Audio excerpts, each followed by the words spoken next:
Hi, and thank you so much for joining me for day 6 of Scraptember 2023. And today's prompt is to use hearts on your layout. So I'm documenting these 2 photos of my children when we went with them to collect their GCSE results. A very important day in their lives, so I just wanted to document them holding their results.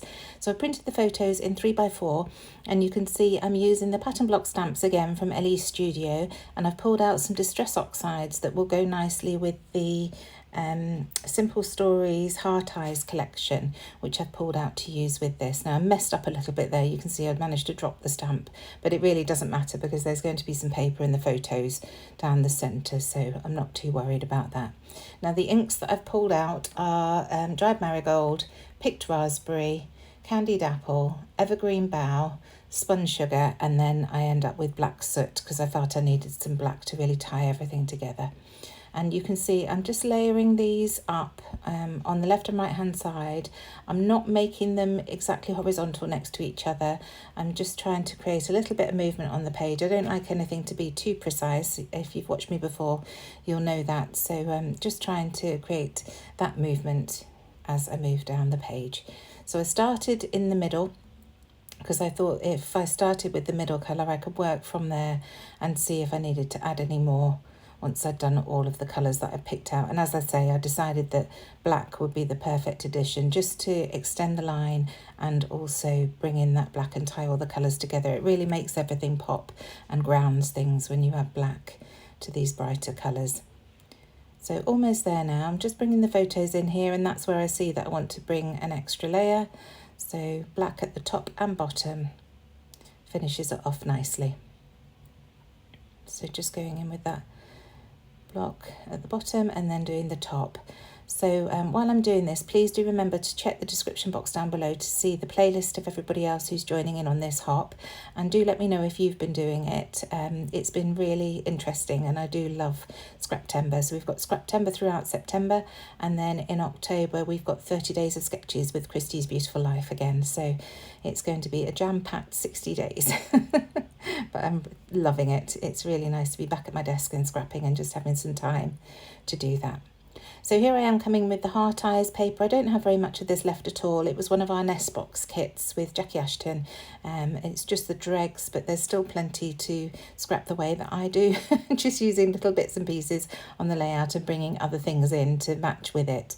So you can see I've cut a piece of that heart paper to go with the prompt today of hearts, and also that diagonal stripe, which I absolutely adore.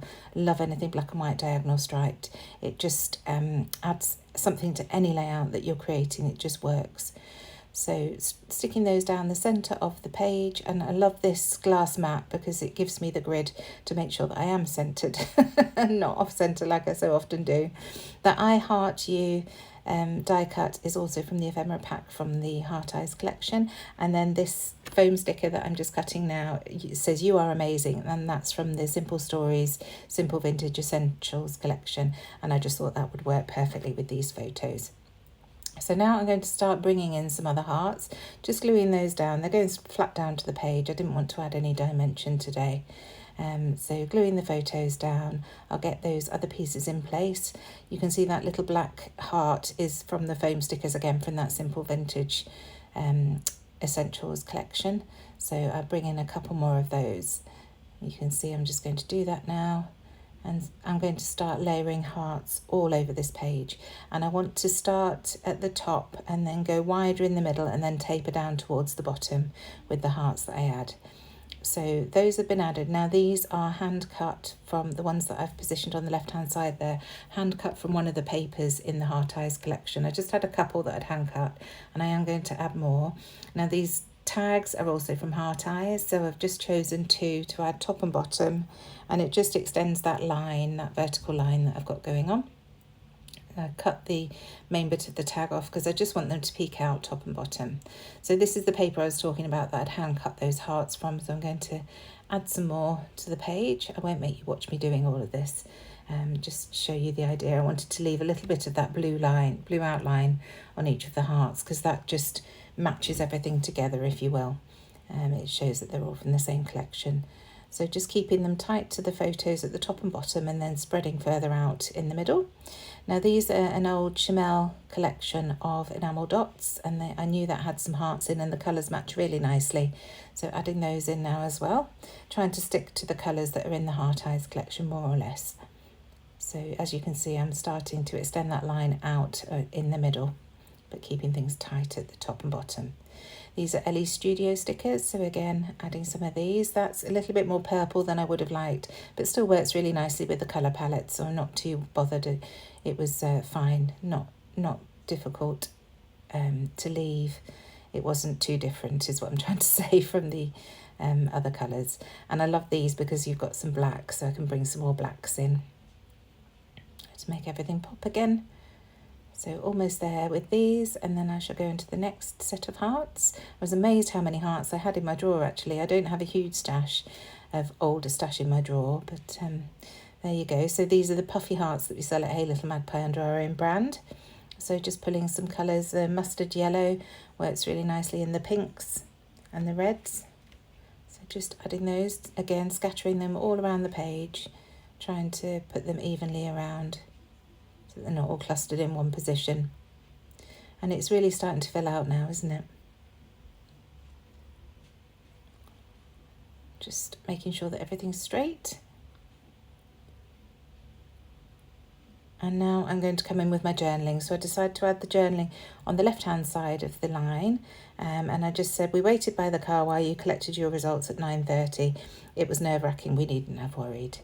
So when I added that, I felt it made the layout really lopsided, so I wanted to add something to the right. So I'm going to stamp the date in all the colours that I've stamped the hearts, and that just balances everything out nicely. So there we go, there's all the date stamps. So now I just want to add some wax twine to both of those tags. So I've chosen a pink one for the bottom where Amelia is, and a red one for the a black one on that red tag at the top where James is. And once that's done, I decide that I want to add some splatters. It's not me if I don't add splatters to a layout. I managed not to yesterday, so of course they've got to come in today. So I'm just going to take each of those ink colours, smear them onto my Tonic Studios Tim Holtz Mixed Media Matte, and then splatter them around the colour that's on the layout. So starting with the black soot, I shall splatter this around the top and also the bottom, and then going in with each of the other colours, I will add these splatters around. So there's the black top and bottom, and then all the colours, it's just one strip of each of the other colours. So just wiping off my mat in between, and coming in next with the pale pink. And I didn't wash my brush off properly, so this was more of a grey, but it's fine. I've got the picture raspberry to do next, and that was spun sugar. So I just ignore the fact that it's grey on the page and carry on and add some more of these pink splatters and try and carry those up a little bit so that they're not just over that pink but going up a little bit as well. There we go. So I make sure that I give my brush a really good swish in that water before I move on to the next colour. So this is the Evergreen Bough. It's like a beautiful tealy green colour. So just adding that along. And then next it's going to be Dried Marigold. I've had to write all these down on my wall so that I remember which colours I've used.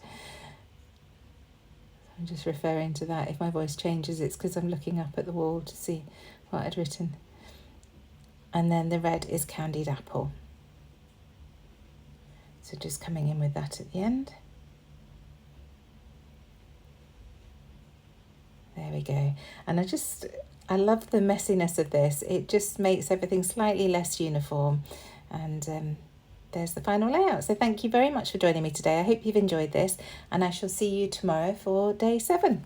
Bye.